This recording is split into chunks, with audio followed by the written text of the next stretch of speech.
Welcome to the Poisoner's Cabinet. I'm Sinead. And I'm Nick. And this is your weekly podcast exploring the lives of the great poisoners, macabre murders and captivating crimes from across the centuries, and creating curious cocktails inspired by the tales that we tell. And it's episode 253. Hurrah! Oh, we've done so many episodes. So many. And we're doing... So many. And we'll keep doing them. Oh, Forever. Forever. Until we drop dead. until we're stopped. Yes. Until something or someone stops us. And Very likely. I will challenge you to try. No, don't. No, we won't put up a fight. No, yes. I can't imagine fighting for long, to be honest. Yeah, we'll be like, oh, whatever you want. It's fine. Yeah, it's okay. fine. Okay. Just give us some snacks and we'll be okay. Yeah. But we love you. We're glad we're here. Should say a massive thank you to all of our listeners. We always say this, but you just need to hear it every now and then. Huge thank you to our listeners. Huge thank you to people who keep sending us messages. People are discovering the podcast all the time through different platforms. And we've had such lovely messages consistently, and recently a lovely run of people just wanting to get in touch and saying how much the podcast means to them, that it's helping them in difficult times, which is very humbling. And we're so honoured to have you guys as listeners, genuinely from the bottom of our hearts. Well, my heart anyway. Nick can chime in. Yeah, you're all right. Thank you, everyone. We love you. We so appreciate you. How are you, Nick? I'm fine. I have wine. Have you had wine? You have, I have wine. I also have wine. You do have wine. You What a gave me surprise, wine. as I gave you wine. You did. Hooray. Aren't I generous? Yes. It's a winey sort And you of time drank of the the year. wine. Summer. It is a winey sort of time of the year. Yes, it is. Yeah. It's the evening time of wine in summer. Although, very annoyingly, it was horrendously hot, as we have covered on many episodes. Yeah, we haven't shut the fuck up Yeah, about we that. haven't done that. Now it's cooled down a bit slightly. Mm-hmm. But I bought a fan. Oh, you did buy a fan? Yeah, it's now oh, no. but it's sat in the box. I haven't even taken it out of the box yet. Don't worry. Next week it's going to be scorching hot again. So yeah, I bought a fan just as the heat wave ended. No, it's coming back. So okay. I've been checking for various reasons. Yeah, because again, I also bought a fan and then was like, it's okay, it's probably a business expense. And then just went, oh, right, now it's cold again. No, it's not which cold has been again. blissfully lovely. This is lovely. I can cope with this. Yeah, no, next is week. nice. Next week, heat wave again. So your Oh, fan will be boo. put to good use. Well, that's all right then. You will not be able to hear the podcast over fan It was noise. just fan noise, yeah. Any poisonings this week? Oh, darling, so. No, No. you've not poisoned the wine. I don't know. No, because I am drinking. Don't the hesitate. Wine. No. My wine? No, it's Your fine. wine, yes. My No, wine, My yeah. wine, no. Well, I'll leave a beautiful corpse. Excellent. Won't be mine, but Just on the way out. Just So, here you drag go. one with you. can I leave this here? It's very pretty. Make art out of it. Well, speaking of drinking wine and leaving corpses in your wake, I think it is time for us to thank our delicious Patreon subscribers. Yes, we must. And this week we have to say thank you to Doctor It Wasn't a Bloody Cholera Brown, Ooh, to Nikki D. to Lilac Alicorn, To Erica Tornberg. and to Arena Rose. Ooh, good names this week. Thank you, darlings. Well done to the creative names and to the lovely named amongst you. Well Yes, done. both. Yes, we had fun on Patreon this week. We told a crazy story. We tell the story of the Berenstain Bears. We didn't. Nick just insisted that was the story because the name sounded a bit like that. It was exactly that. It was Bellstein. It's the same thing. Beilstein. We couldn't pronounce it.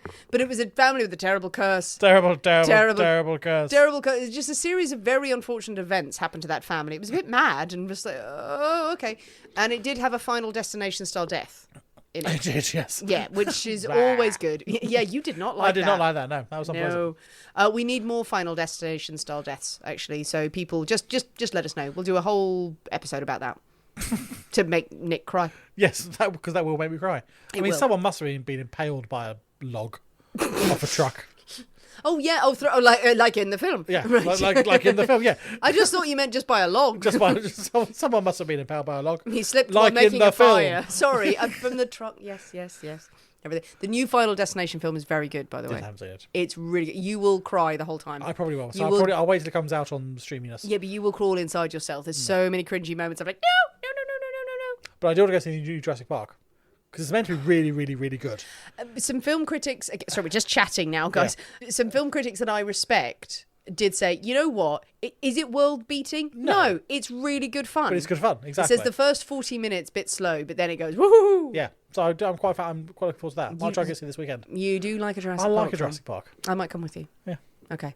Well, aside from all of that, if you do want to know what the hell we're talking about in regards to what led to that stream of consciousness, go to the cinema. And if you have change left over, you might consider joining us on patreon.com/The Poisonous Cabinet. This is where you get extra episodes from us every single week. You get bonus material. You can chat to us. There's a lovely community on there. We have a book club coming up. It's a lovely place, and it's a way of supporting the show. The best way, really, to support the show. And it's completely flexible. You can pay monthly, you can pay annually, and you can drop out and come back anytime you want. We know that times are tough.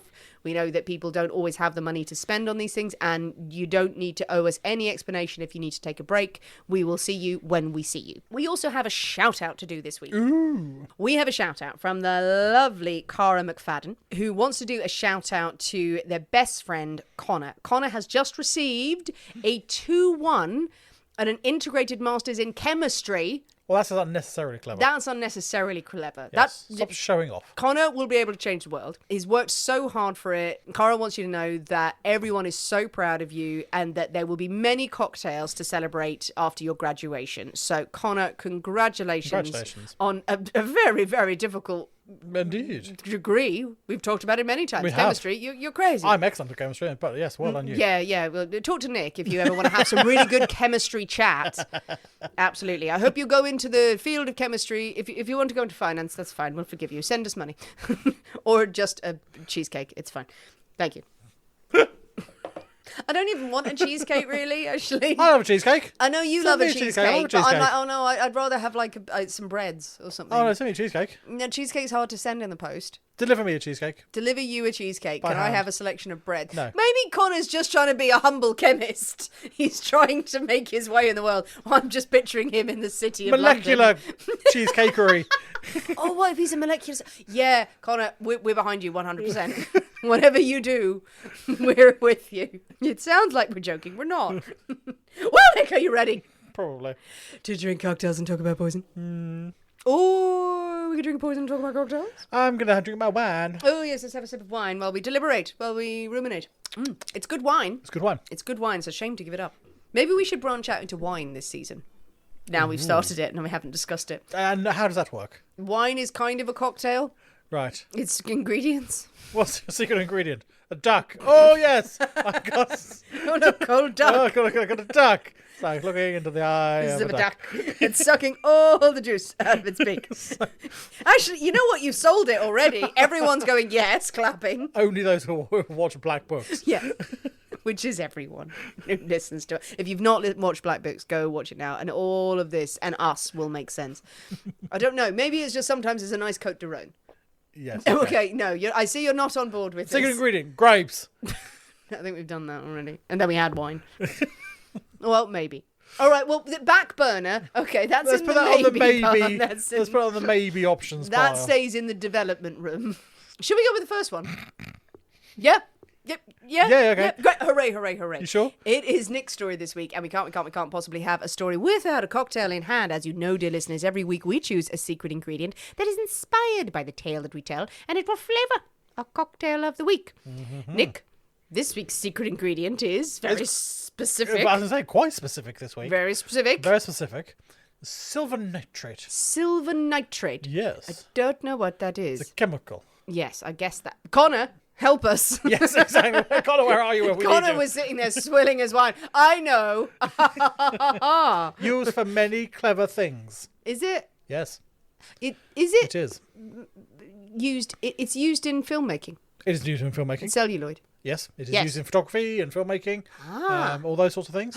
It's used for many, many chemical processes. Okay, it's interesting you chose this then. Yes. Lovely. Well, with silver nitrate as your Yes. ingredient, what have you come up with? We are going to have a look for the silver lining. Just crowbarred that in there, didn't you? Well, it's also silver lining was used for the making the silvering on the backing of mirrors. Silver What? lining. The silver on the backing of mirrors. Is it? What? It used to be back in the day. So silver nitrate Yes. was used to make the silver backing on mirrors that Yes. made it reflecty. Yes. Oh. Okay. Nice. And that's silver lining. See? Oh, there's the silver lining. Is that what that expression means? No, but but I'm crowbarring that in there as a nice link. I thought the silver lining was something to do with clouds. That's every cloud has a silver lining. Yes. Silver linings just mean a good consequence to come out of something good that comes out of something. Well, looking in the mirror sometimes is a good consequence. Well, there we go. Or it could be terrible. Or it could be terrible. Yeah, okay. I think we've milked this. That's nothing to do with the saying at all. I think we've taken this as far as we can go. I think you really have. Excellent. Right. Look for the silver lining. That sounds intriguing and weird. Yeah. I think it is high time for us to glide on a cloud into the poisonous cabinet kitchen and shake up a storm. So we'll see you in a minute. We'll see you in a bit.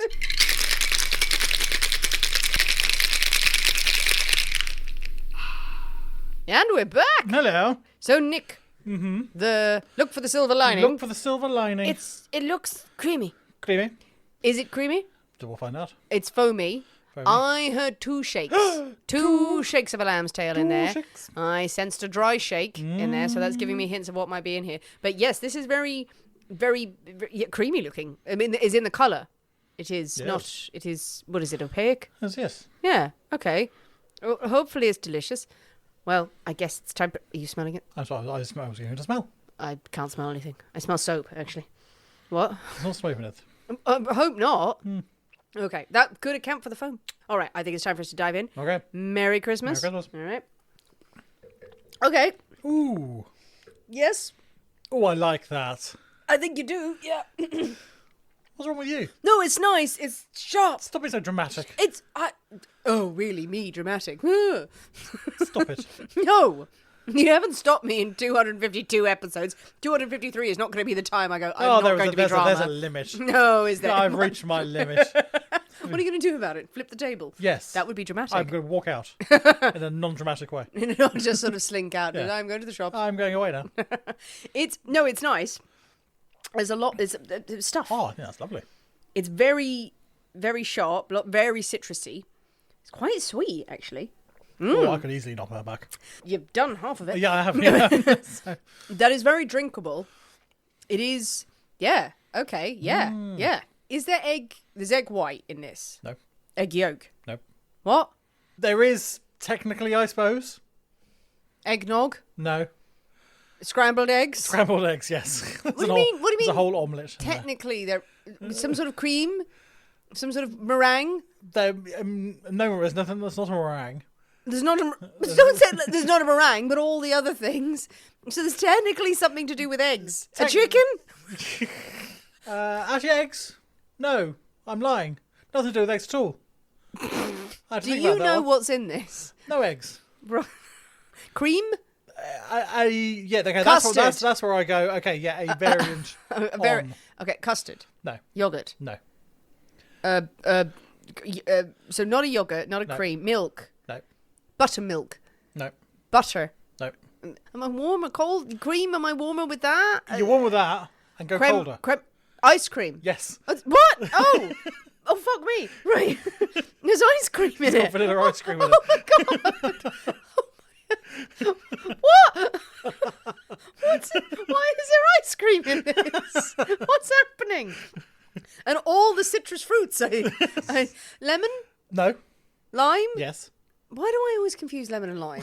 What's wrong with me? Right, so vanilla ice cream, Yep. lime juice. Yep. How many more? 3. 3. Right, what's the base spirit here? A gin? No. What? No. Rum? Yes. White Rum. Okay, white rum. That's it. Yep. Feels like a rummy. It feels like a rummy. Sort of Rummy. It's not rummy. I mean, another spirit? Yes. Another- Another liquor. Another liquor. Yeah. It's not got twigs in it, is it? No. Right. Okay. It doesn't feel twiggy. Like a triple sec. Yes, indeed. Yay, me. One more thing. One more. Not bitters or Not bitters, no. sugar syrup or Honey syrup. a honey syrup. A honey syrup. Wow. This is dangerous to have around children, I fear. Yeah, that's mad. I think it's bloody lovely. I know you think it's lovely. I do like it. It is probably too sweet for me. Even though it's got it feels very citrusy. It does work.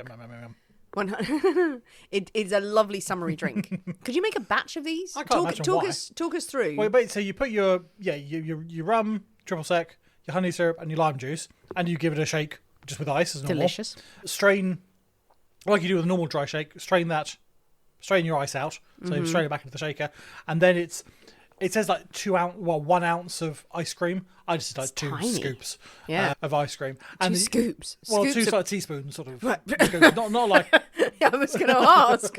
An ounce, fuck it. no teaspoony sort of scoop. Teaspoon is spoon. And then just chuck that in there as well, and then shake it. You have to shake it for quite a long time. Yeah. Because even when I shook it, there was a little bit of ice cream that hadn't sort of melted. Really, really go for You it. have to give a really good long shake with the ice cream, but it makes it really smooth and lovely. And I can smell the vanilla. Yes. You can smell the vanilla through it. Yeah. And lovely. But I do like an ice cream as well. You do enjoy an ice cream. This will pair lovely with the acidic white wine. Yeah, that's going to be interesting.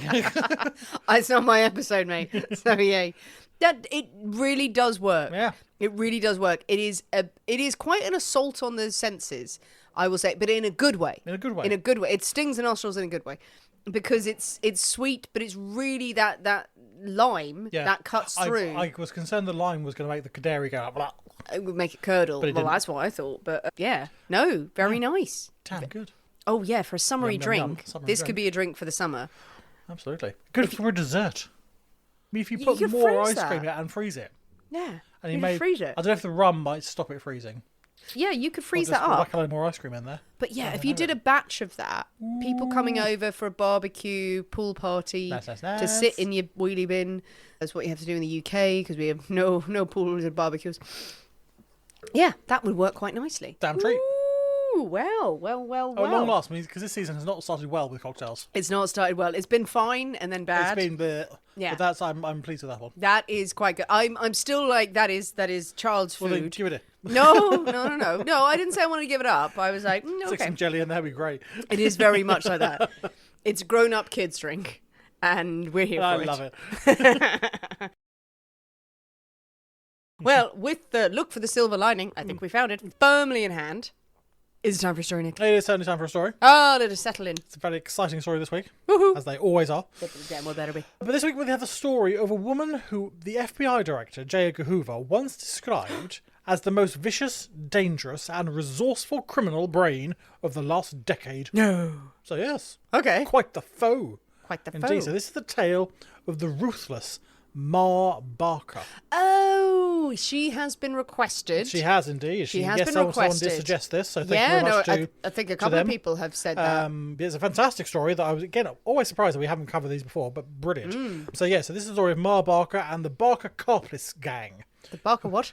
The Barker Carpis gang. Carpis. Carpis. Carpis. Karpis. Yep, that helps nothing. Okay. The gang who terrorised the southeastern states of the US in the 1930s. But how did this sort of typical Midwestern sort of housewifey lady become the FBI's most wanted mother of the 1930s? Boozy ice cream. Boozy ice cream is the way forward. That's what she was selling those on the street for a fine profit. So we shall start at the beginning. That's great. It's So- a very good place to start. Kate Barker, simply known as Ma Barker for the most people, she was actually born Arizona Donnie Clark. Her first name was Arizona on the 8th of October 1873 in Missouri. Her parents, they usually call her Ari, and her childhood was described as entirely ordinary. Very nice. Yeah, very, very dull. The family was poor, but who else wasn't? No. Everyone was poor. So yeah, they scraped on by, as everyone else did, and just got on with shit. According to legend that really has grown up around Barker, as a young girl, she saw the outlaw Jesse James and his gang ride through town one day. And this was quite the event. Yeah. People gathered to see this famous outlaw pass by. It was this that supposedly inspired in Barker a desire for adventure, to do what she wanted to do, to live her own life, other people's expectations and things be damned. It was this seeing this legendary figure. It's going, I can do that. I'm going to do that. I mean, it's going to be very impressive to see someone who was so revered and feared riding in. Big drama. Big drama. Absolutely. So yeah, she was going to have it all as well. Love it. In 1892, she marries George E. Barker and begins using the first name Kate rather than Ari. Their early married life is spent in Missouri, where George, who generally is fairly useless, Ma Barker is very much the head of the family. George is there going, yes, miss. Okay, miss. Okay. Yes, dear. Absolutely, dear. He finds it difficult to hold down a job and provide for his family. Their first son, Herman, comes along in 1893. And is followed by Lloyd, Arthur, and then finally Fred in 1901.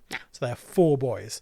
And throughout the boys' childhood, George is, say, he's employed as he's a watchman, he's a farmer, he's a labourer, he's a clerk, he's a bit of everything here, there and everywhere. A butcher, a baker. Never managed to stick down anything for too long. And to be honest, he seems to take very little interest in the children either, who are becoming more and more rowdy by the day. Yeah. Really, and more difficult to control. But Ma Barker, she loves it. Right. She loves the boisterousness and the rowdiness and the kids doing what they want and sort of going out and doing their thing, living life to the full. Yeah, they get in trouble. Well, boys will be boys. Boys will be boys. Boys will be boys, it's all good. Sometime around 1903, 1904, the Barker family moved to Webb City in Missouri. And then they moved from there on to Tulsa in Oklahoma, where Herman, who is the eldest lad, he completes his schooling and he's now out in the wide world by himself, which mainly to him means he can devote more of his life to just being mad and doing what the hell he wants. That is an ambition that we all live for. Yeah. I'd like to devote my life to madness. just to going out and doing what the fuck I want. Petty theft, the odd mugging, a bit of easy burglary. What's a bit of burglary between friends? Well, exactly. And as the other Barker boys get older, they are skills that are passed down through the brothers, and they all excel greatly. Yeah. In this sort of, so quite the little gang. Kind of little grey gang of young criminals. Once they're all out of school, the Barker boys start to hang out with other ne'er-do-wells in town as well.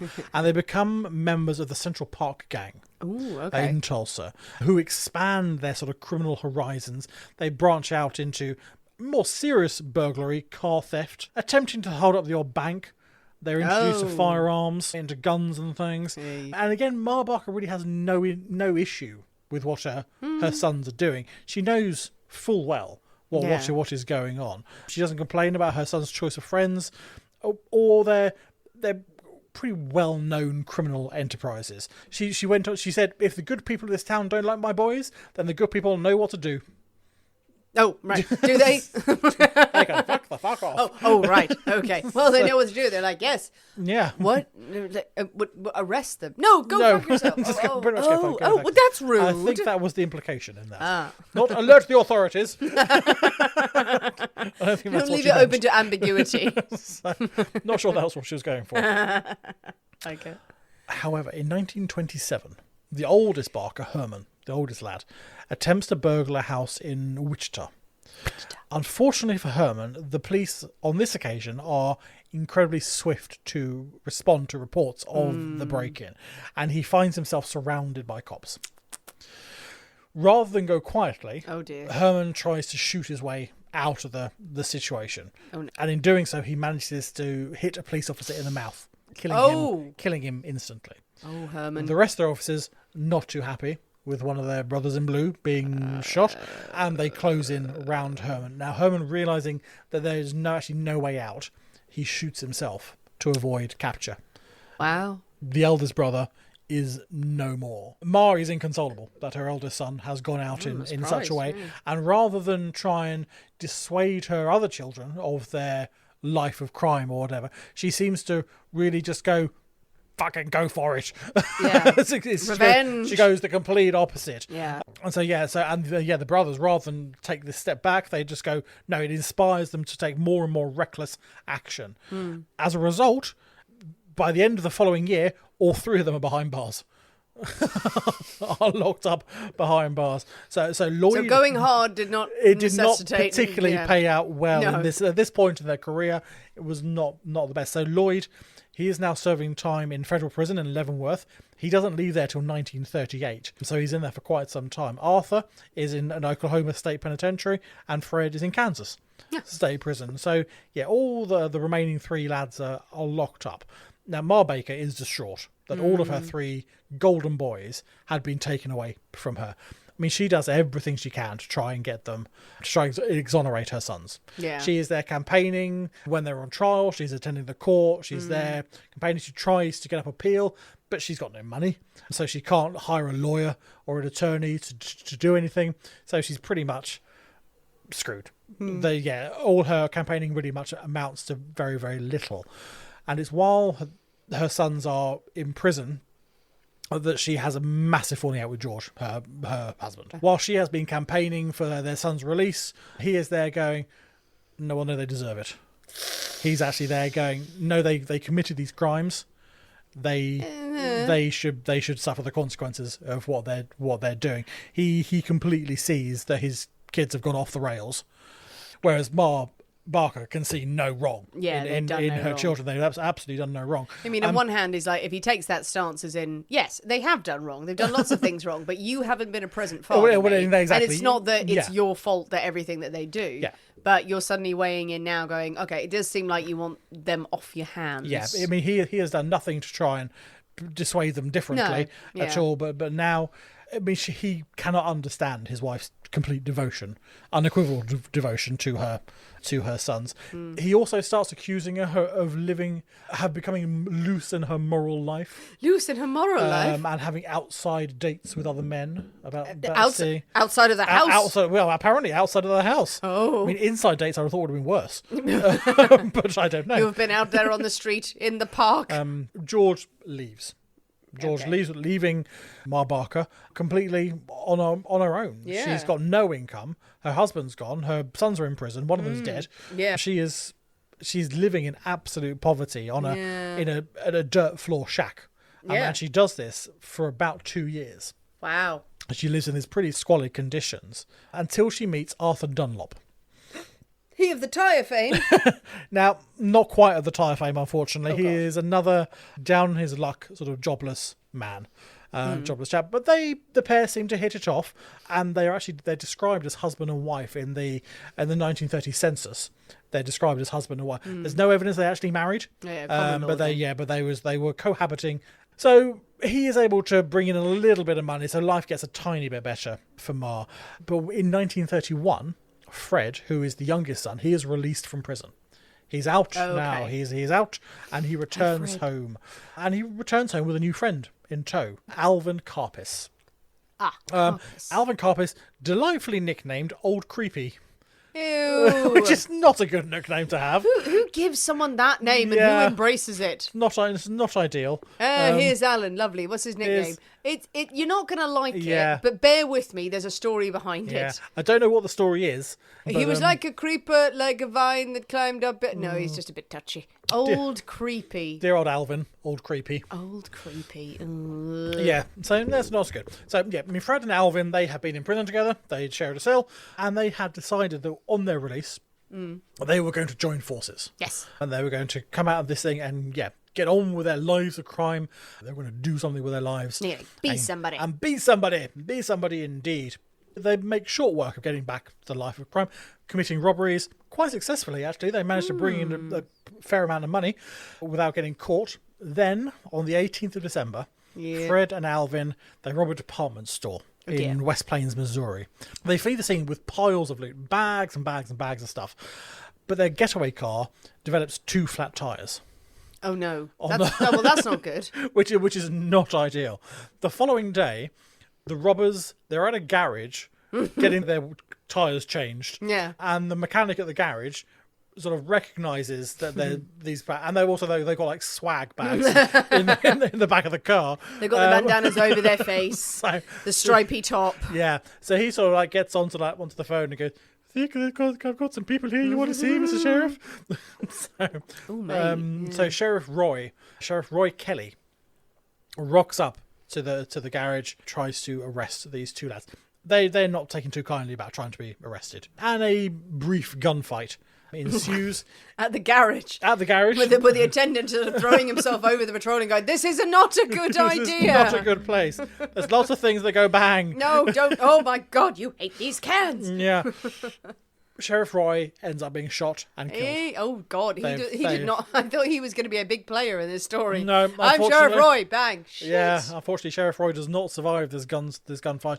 He is dead. They've now killed. A policeman. They flee. They need to get out of Dodge. They need to get out of town damn quickly. Yeah. They pick up Ma and Arthur, and they leave. right, we've got to get out of here. They're on the run indeed. Now it's this. So the picking up on Ma of Arthur that now convinces police that Ma and Arthur have got to be involved in the gang. Fred and Alvin were so concerned about picking them up and getting away. Right, they must be involved somehow. Not that he's going to pick up his mother. Yeah. No, she must be desperately important to the criminal gang type thing. Why would he waste time? Like, no, screw your mother. Did the person who came up with this have deep-seated issues with his mother? Very potentially. No, he should have left her in a ditch to die. Wow, you're really getting into this. Yeah. Maybe he likes his mother. No, there's no way. Yeah. So she is now officially an accomplice to the Barker and Coppis gang. I think she sounds like the sort of person who's useful to have around. Yeah. Yeah, because she's going to be your biggest cheerleader. She most certainly is. And authorities, they soon issue a wanted poster.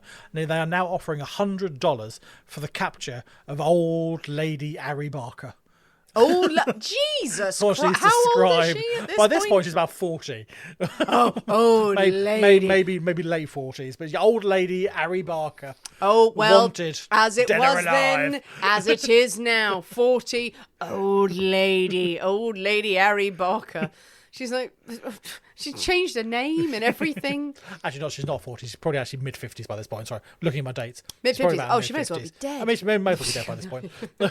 Old lady. Old lady Harry Barker. If you see an old lady, get her. Get her. $100 in it for you if you get her. There's old grannies crossing the street being backed into the ground. Get in this sack. Get in this sack. I've got an old lady. Yeah, there was more to the title than just old lady. Did you keep reading? No, we stopped after that. Just old ladies. Old ladies, $100 a bit. Old ladies in bags. So I've got old ladies in sacks for you. Oh, it's a roaring trade. It's a roaring trade in old ladies going on in Tulsa. It's great.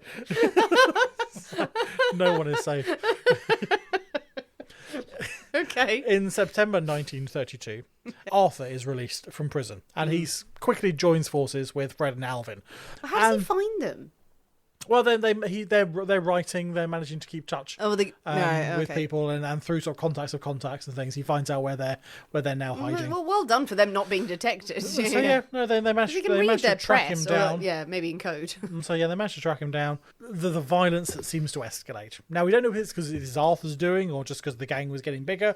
They were bringing in sort of associates to help with various tasks and things like that. We need a bank robber. Okay, well, let's get a safecracker in. We're going to go do this and that and the other. We need to get various specialists in or whatever. So the gang was sort of quite flexible. It varied from a core group of sort of three of them. Yeah. No, four of them with the new husband. Yeah. And then. Yeah, and then whoever else they're hiring. Whoever else they need to get in. And then the new brother, the brother who's just been released. Yeah. Yeah, and violence is how you get things done. It's how you get stuff done. In that time, it's like, we're going to be a violent, powerful gang. Yeah. Rather than just hiring people in going, we need a safecracker. Okay, this is Punchy McGee. Right? Sure, why not? So they become more ruthless and they are now they're quite happy to shoot and kill whoever stands in their way, really.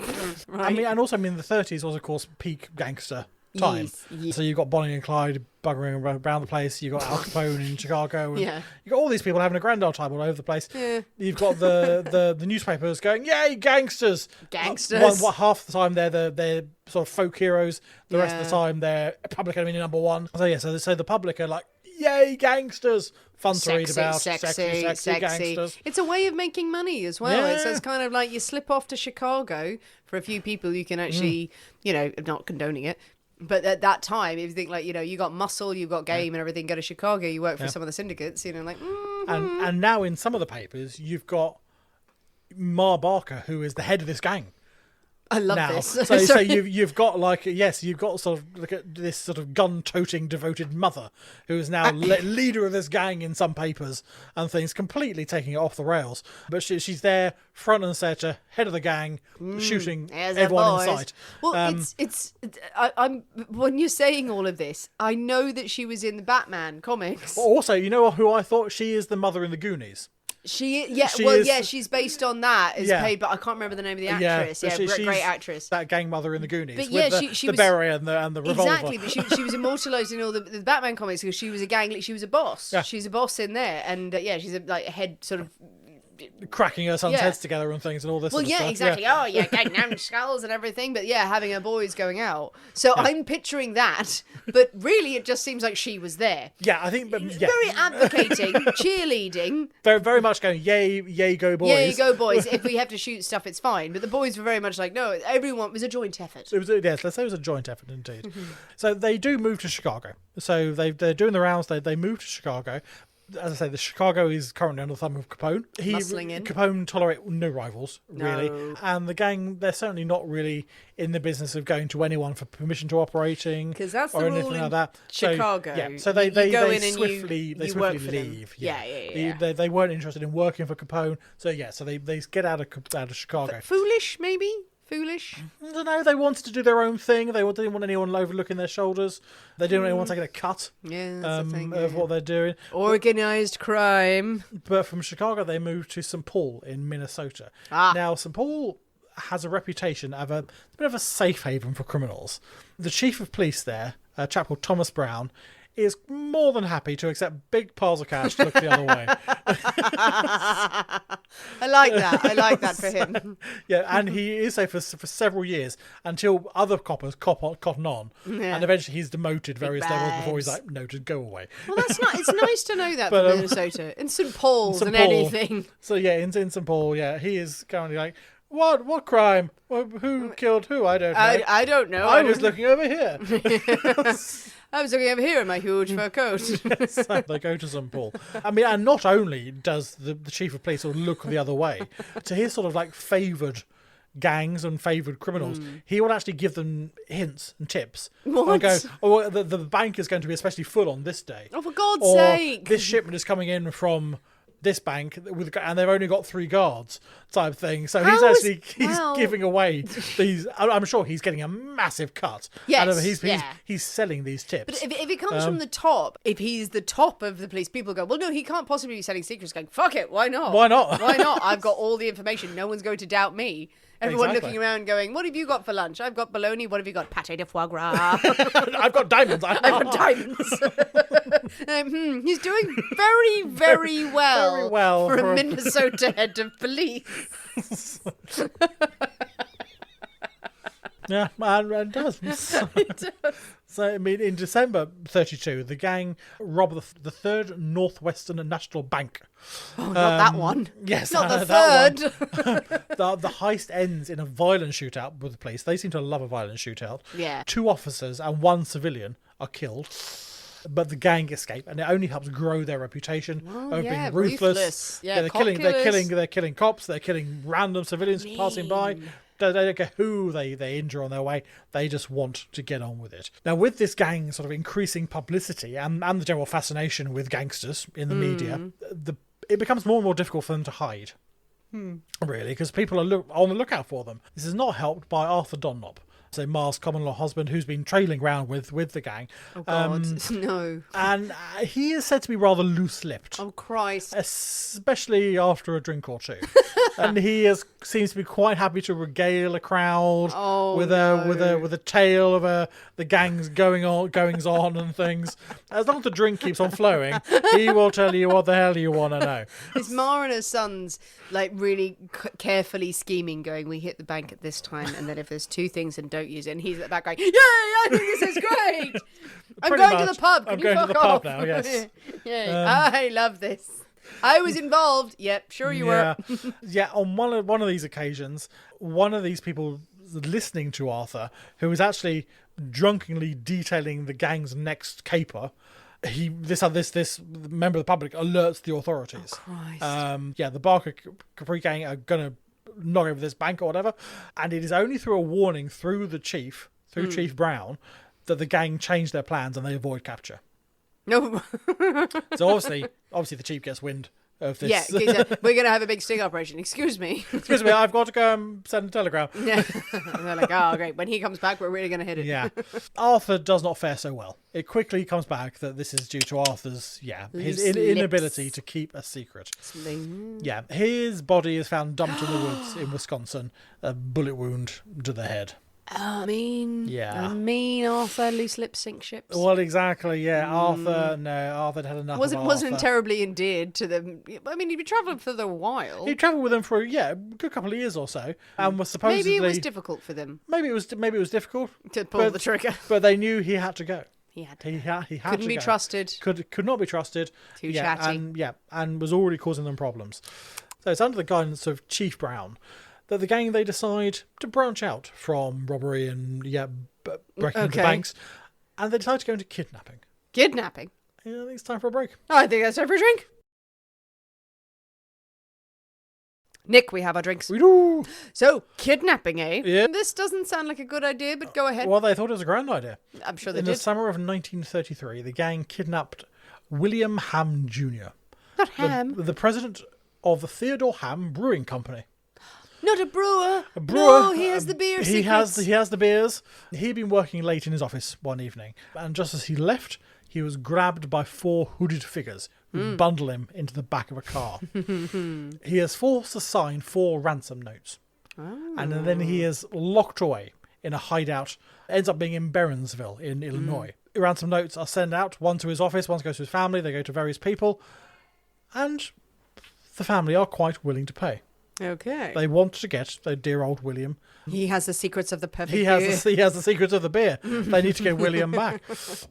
Yep. And once the ransom money is handed over, all $100,000, a huge sum, and You're just overcome by how belching big at that the same sum time. is. It's Actually. huge. No, you didn't tell. I couldn't tell. I just thought you were just like, oh my god, the papers. $100,000 ransom. But they paid, and as is promised, Ham is released. He's released near Wyoming. It's a perfect plan. Went off without a hitch. That actually did work out They quite nicely. kidnapped him. They got the money. They released him. And they think, hey, That's so close. So Oh. close to being perfect. what? Why? A new state-of-the-art technique was being tested by the FBI. Latent fingerprint identification. Latent? What? Latent fingerprint. Latent. And I actually had to Google the difference between fingerprints and latent fingerprints. Okay. So you hear that term I do on cop shows and things, like latent fingerprints. What the fuck is a latent fingerprint? I don't know. didn't, no, neither did I until this. So yeah, so you're, Every time you watch a cop show, do you not like, latent? A Yes, latent fingerprint. latent. Latent. It means it's slightly gay. but what it is, so normal fingerprints, Normal fingerprint. you see, yeah, like if you got your hands covered in blood or something and you touch something, you have fingerprints, or paint or something sticky or something Yes. you have fingerprints, and you can go, oh look, fingerprints. Very clear Fingerprints. Yeah, okay. And there they are, they're imprinted there. You can take that, you can compare them with things. Yes.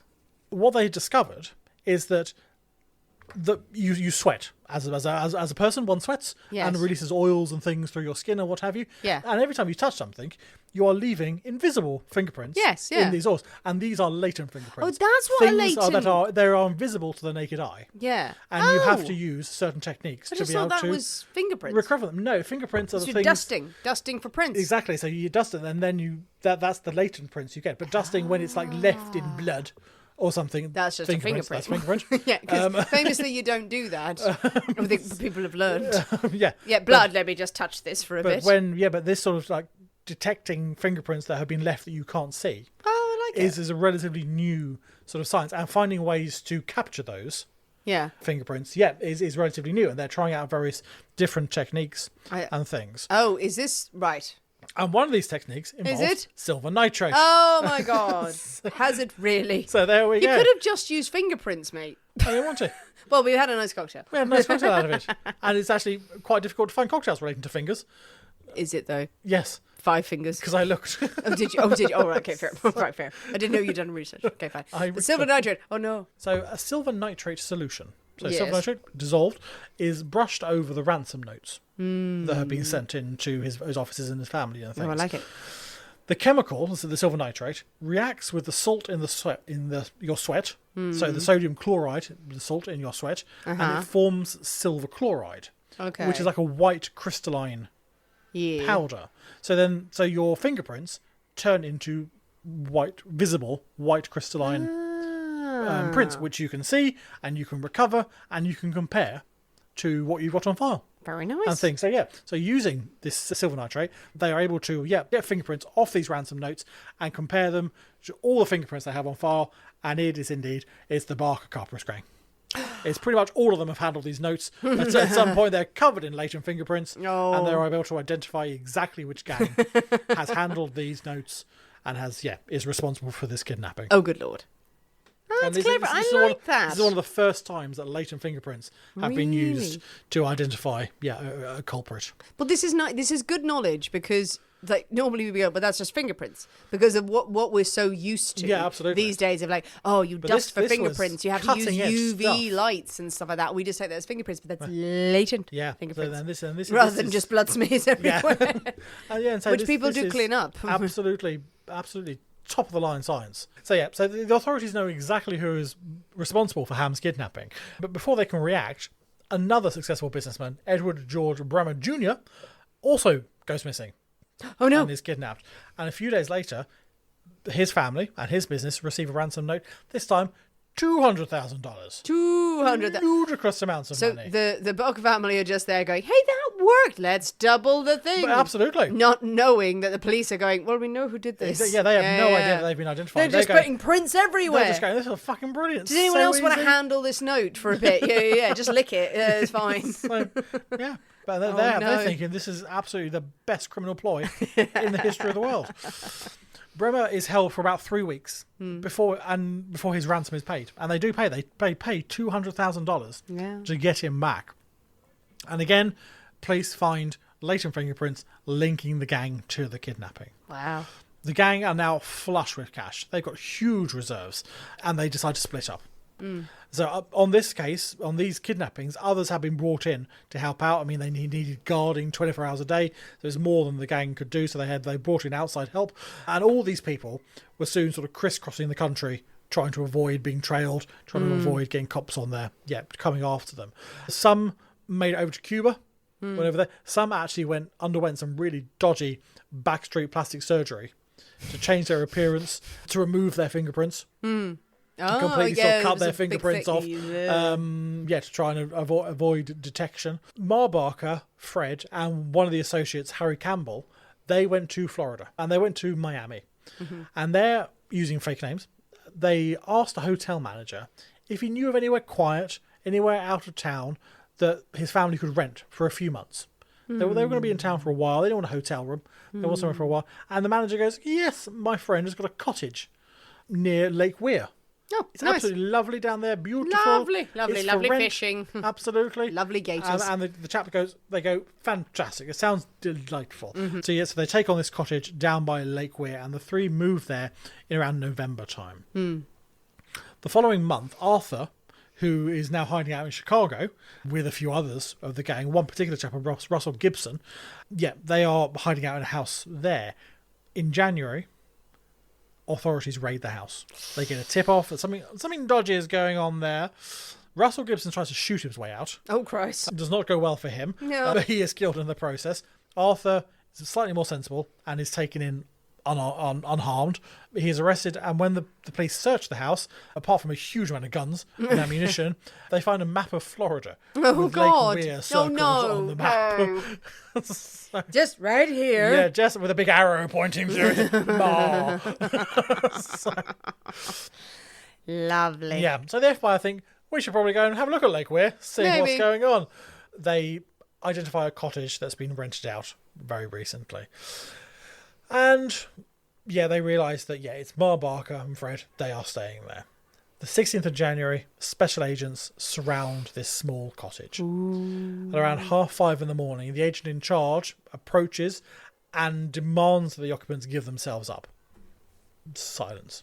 There's no response. 15 minutes later, he goes up. He repeats the request. Give yourselves up. No, again, nothing. Nothing back from the cottage. Now, in the reports I've read, there is some dispute about the order of the events next. In some people say that the house suddenly bursts alive with machine gun fire.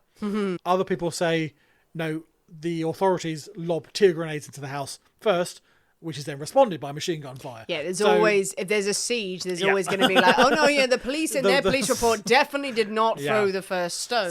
So it's two ways. Whoever started it, a long gun battle ensued with the authorities trying to get in, and Ma Barker and Fred making quite a defiant stand in the cottage. And again, some reports differ about the length of this. Some people go say it lasted about an hour, which is still a pretty lengthy time for a gun battle. Some people say it lasted about 4 hours, and that high school students were rocking up in cars to watch. There's no drive-in tonight, just popcorn. People have got wind of this gun battle going on by the lake, and sort of buses were arriving with tourists coming to see what was going on. Sure, errant bullets, fine. So eventually, whether it's after an hour or 4 hours, the gunfire eventually stops. And this is I love this next bit. Okay. The FBI, they order a local handyman, a chap called Willie Woodbury. Willie Woodbury. Well, immediately, yes. To go in and check the house. What? So, why? They give him a bulletproof vest. The fucking hell. And they say, you, go and see if they're dead. And apparently Not he goes... an officer, Apparently what? he goes, okay. Are they paying him by the I hour? don't know. I mean, handyman's rates are pretty high by the hour. Yeah. Good luck, Willie. Good luck, Willie. Good luck, Willie. We're right behind you, Willie. Shoot him. Far, far behind you. Again, was he someone who'd pissed off someone in the police? Yeah, Willie, you know that you did my taps last week? Well, fuck you. Go in there. Yeah. Yeah, check the awnings on that, you overcharging bastard.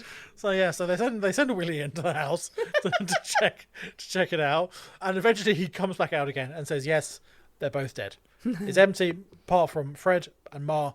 They're in the upstairs bedroom, both dead. Oh my god. The authorities then dead. pour into the house. Yes. Do they shoot Willie as well? To check things, and they find Fred Barker riddled with bullets and an automatic pistol in his hand. Yeah. Ma Barker, she has died from a single bullet wound, and it is said that they found her clutching a Tommy gun. Wow. Yes, because she's associated with the Tommy gun. Yeah. Yeah. Their bodies are put on display No. until the 1st of October. So that's about 9 months Well, that's that their bodies icky. are on display until they are eventually claimed by family. And then the pair are buried next to the oldest son, Herman, in Oklahoma. Wow. In 1936, so this is the next year, Alvin Karpis, old creepy, himself, the last of the Barker Karpis gang, still free, he is arrested in New Orleans. He is arrested personally by J. Edgar Hoover. Nice. But apparently some senators have been having a go at Edgar Hoover about how sort of detached he was, and have you actually ever made an arrest yourself type thing. Yeah. And he was determined to prove that no, he is still one of the agents, he can get down there. So anytime sort of a vaguely major arrest is due to be made, he sort of parachutes himself in. Yeah. Sort of to put the handcuffs on someone. So he does exactly this with Alvin Karpis. So he's there. And yeah, he arrests Alvin himself. Alvin is sentenced to life imprisonment in Alcatraz for his involvement in the kidnapping of William Ham. Yeah. Curiously, in the years sort of since then, people have started to question actually how much Ma Barker was involved in the day-to-day criminal activities of the gang. One associate of the gang, a chap called Harvey Bailey, who was a safecracker they would bring in when needed, he actually wrote an autobiography in which he said that Ma Barker couldn't plan a breakfast, let alone a criminal enterprise. Not a breakfast. Oh, a mother being told she can't plan a breakfast. What kind of breakfast did he have at her house? So, yeah. So, to many people, it started to look like that her notoriety had been stirred up by the press and by the authorities and by Hoover's claim that she was the most vicious, dangerous, resourceful criminal, blah, blah, blah, of the last 10 years. And a lot of people think that he said that as pretty much nothing more of a justification why agents went to gun down a 60-year-old woman. Exactly. Yeah. Fearing the reprisal of, you sent 50 men to go and kill a 60-year-old lady. Yeah. A gang, sort of thing. So people think that he came up with this as a way to sort of, well, no, she was vicious and violent and stuff. So it is now thought that Alvin was actually the brains behind Sure. the gang. He was released in 1969 after spending 33 years in prison.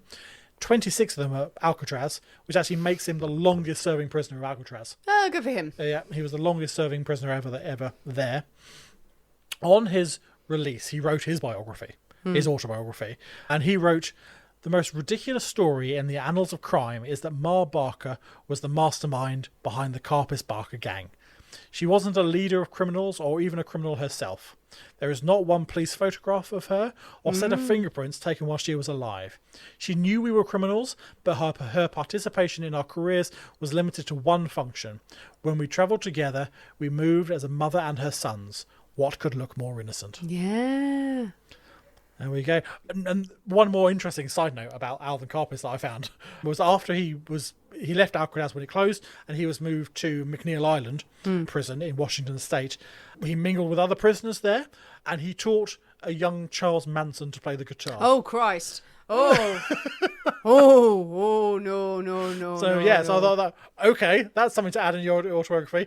You taught Charles Manson how to play the guitar. So yeah. Wow. So yeah. So was Ma Barker a criminal mastermind, or was she simply a doting mother doing what she could to protect her sons? Wow. There we go. It's the story of Ma Barker. Yay! Well, I think it's somewhere in the middle, I'm thinking. Yes. It's great to hear that story because, we have Ma Barker as this character who's been immortalised in various TV and film adaptations. Oh, there have been loads of films about her. Loads about her. everything, Yeah, in Batman comes, I know her from the villain from there as well as in the inspiration. I had no idea she was in Batman. Yeah, I no, don't- she's an inspiration, as if my memory serves me correctly, because she's portrayed as a gang boss. It's Ma Barker and her boys. Yeah. From everything you said, she was there. Oh, she was there throughout the lot of it. She was knew, there. She knew what was going on. Oh, yeah, But yeah. how involved she actually was. I don't think she was an innocent old lady being dragged along the way, or an innocent young lady, or anything like that.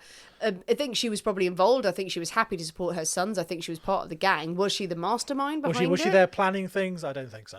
I don't know that the boys would necessarily... Would they go out of their way to discredit her in that way? I mean, that ego, maybe. They were like, no, it was all me, and they want the notoriety, because she's the one that we remember now. Oh, well, indeed, yeah, She's the one that we She's remember. the famous one. I mean, in terms of the police changing stories, changing the focus of criminals because there's been a shootout and a siege, it's not like that's happened before, has it? Indeed. And on this side, they were definitely criminals and they were absolutely breaking the law.